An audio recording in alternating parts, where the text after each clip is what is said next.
अभिवादन स्वीकार कीजिए ब्रजेश मिश्रा का और आप देखना शुरू कर चुके हैं द डिबेट। बहनों भाइयों, बिहार का चुनाव इस बार भारत की राजनीति का बहुत ही निर्णायक पल और निर्णायक चुनाव साबित होने वाला है। बिहार के चुनाव से तय होने वाला है कि इस देश में सत्ता पक्ष यानी बीजेपी और प्रतिपक्ष यानी कांग्रेस के नेतृत्व वाले गठबंधन की धरातल क्या रहेगी। इससे यह तय हो जाएगा कि राहुल गांधी की स्वीकार्यता बढ़ी है या घटी है। बिहार इस बार बहुत डिसाइसिव निर्णय लेने जा रहा है और बिहार से आया परिणाम बहनों भाइयों पूरे देश के लिए एक मिसाल बनने जा रहा है। आज चर्चा राहुल गांधी की वोट अधिकार यात्रा और उसके इम्पैक्ट पर। बहनों भाइयों, इन दिनों राहुल गांधी बिहार में वोट अधिकार यात्रा निकाल रहे हैं। बिहार एक संपूर्ण राजनीतिक राज्य है। बिहार देश भर को दिशा दिखाता है। दुनिया के किसी मुल्क में चले जाएं, दुनिया के किसी हिस्से में चले जाएं, किसी भी कॉन्टिनेंट में चले जाएं, किसी भी देश चले जाएं, अगर वहां कोई भी भारतीय मिलेगा तो उनमें निश्चित एक बिहारी होगा। बहनों भाइयों, बिहारी एक बहुत ही उनको जाति में ना बांटिए, वो एक बेहद पढ़े लिखे काबिल योग्य परिश्रमी मेहनती लोगों की कम्युनिटी है।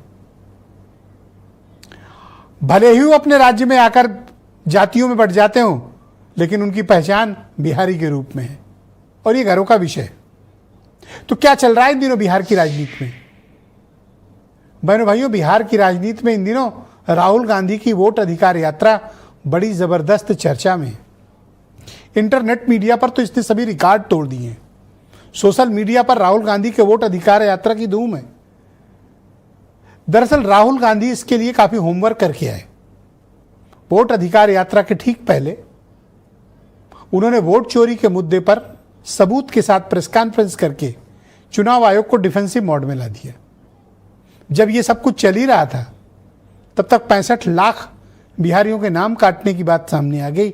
मामला सुप्रीम कोर्ट में चला गया।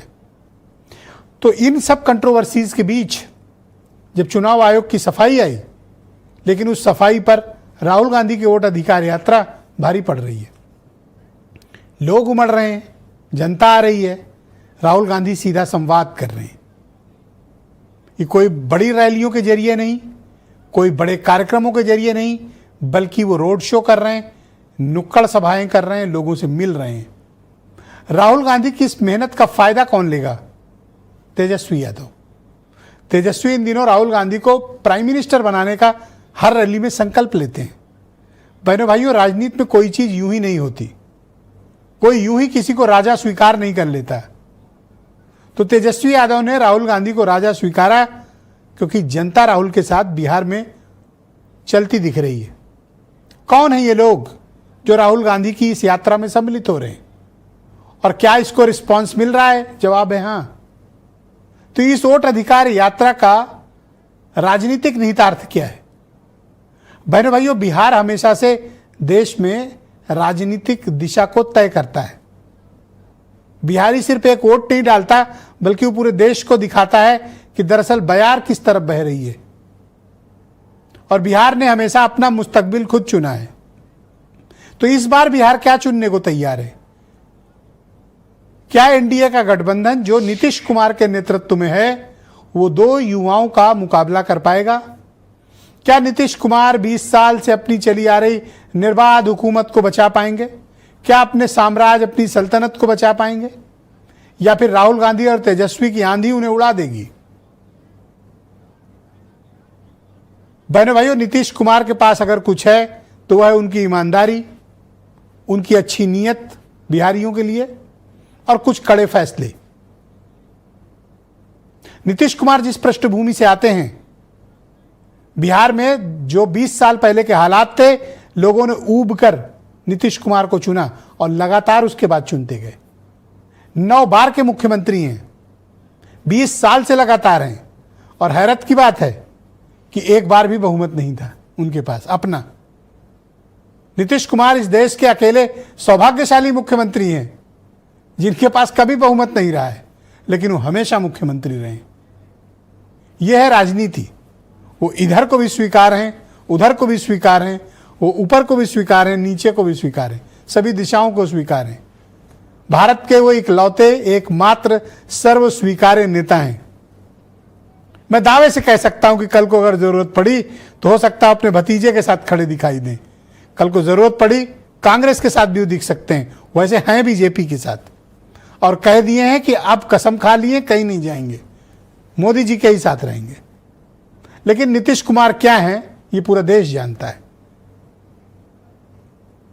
तो क्या होने जा रहा है बिहार के भीतर? बहनों भाइयों, इस वक्त बिहार में विपक्षी एकता ने बीजेपी की नींदें उड़ा रखी हैं। तो बीजेपी के पास क्या कार्ड है? नवंबर तक चुनाव होना ही है वहां पे, और उसके पहले बीजेपी को तैयारी भी कर लेनी है, क्योंकि सितंबर फर्स्ट वीक तक काम पूरा हो जाएगा वोटर रिवीजन लिस्ट का। उसके बाद चुनाव घोषित होंगे। तो मैं मान के चलता हूं कि अगर 10 सितंबर तक भी या 15 सितंबर तक भी चुनाव घोषित होते हैं तो ये अक्टूबर लास्ट तक खत्म हो जाएंगे और नवंबर में सरकार का गठन। यानी बिहार के लोग अक्टूबर में वोट डालेंगे, या तो सितंबर लास्ट वीक या अक्टूबर में वोट पड़ेंगे। तो बिहार क्या तैयार है? और बिहार इस बार क्या चाहता है? वापस बिहार को नीतीश कुमार चाहिए या फिर तेजस्वी यादव का नेतृत्व? तय बिहार को करना है। कुछ स्टेटमेंट सुने आप।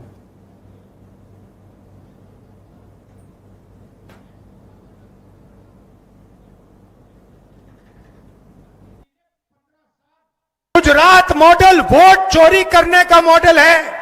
मध्य प्रदेश का चुनाव चोरी किया, हरियाणा का किया, महाराष्ट्र का किया, और हिंदुस्तान के इलेक्शन कमिश्नर के खिलाफ कोई एफआईआर नहीं कर सकता है, कोई कानून नहीं एक्शन ले सकता है। क्यों?